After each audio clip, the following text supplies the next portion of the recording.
We now move on to our Nigerian market update. The all-share index up 0.62% today, closing at 37,046.63. This represents a year-to-date performance of 31.5%. There were gainers like Nestle, Unilever, Cadbury, and PZ.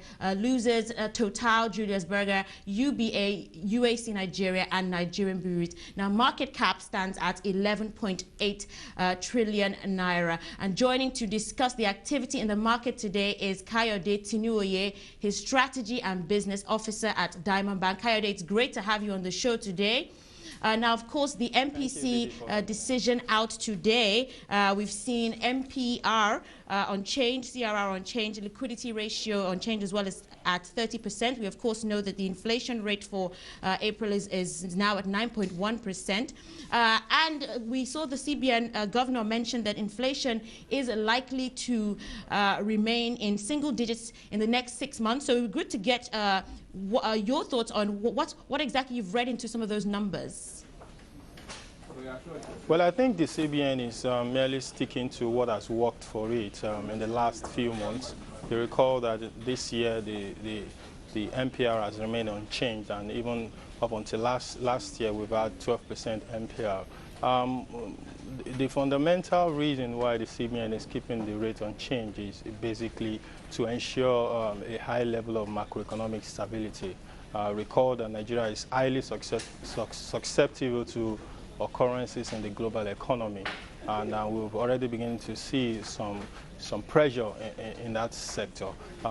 It's wise for the CBN to keep the rate unchanged, and it's in line with consensus analyst expectation. Now, some say there is a greater chance of us seeing an increase in MPR rather than a decrease this year. Do you feel that point is justified? Well, I wouldn't expect an increase in MPR so soon this year. I would rather say we might see a decrease as the year goes on. I think looking at macroeconomic stability that the CBN has always focused on, inflation rate has gone down significantly from last year. Recall that it went as high as 12% last year, but it's down to 9.1%. And if you look at core inflation, which is even more important for the CBN to watch, core inflation has recorded a month-on-month decline. As a matter of fact, in April, it went down month-on-month. So if that trend continues, then we might likely see some easing in monetary policy rather than an increase. And how do you expect the equities market to soak up these numbers? Of course, the banking sector likely to be the most affected. Well, I think it's a good development for the equities market, as long as yields remain at their current level and we do not see any significant surge in liquidity in the market. The equity market is supposed to benefit significantly from this. Now let's move on to talk about AMCON's bond refinancing plans. The CBN governor mentioned that the AMCON refinancing will have no impact on monetary policy. So give us your general thoughts on the plans. Well, I think it's a good development for the market. It has shown that the CBN and AMCON can work in synergy to ensure the stability of the system. The manner in which the bonds will be retired into the system should pose no significant risk for the system, in my view.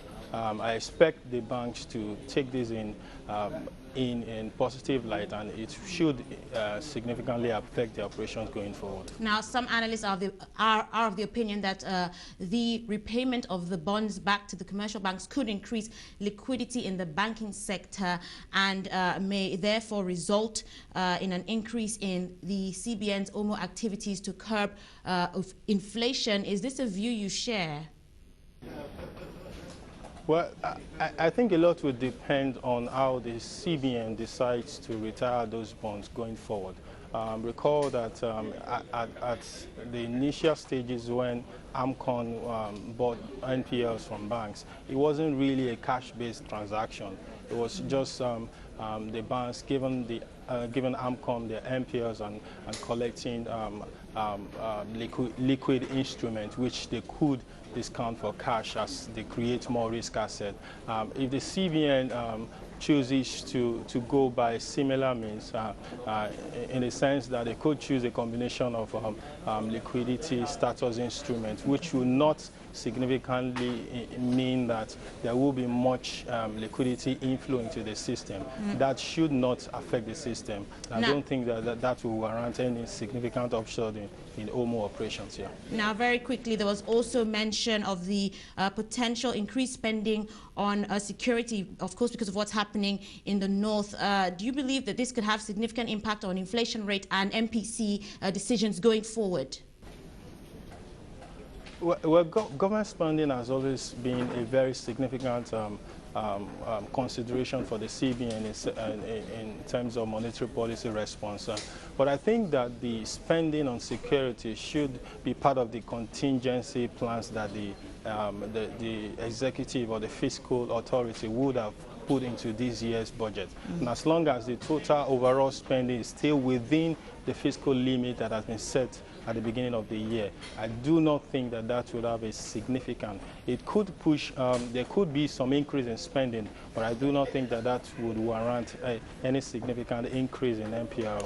Okay, Kayode, let's leave it there. Thank you for sharing your thoughts with us. That was Kayode Tinuoye, Strategy and Business Officer at Diamond Bank.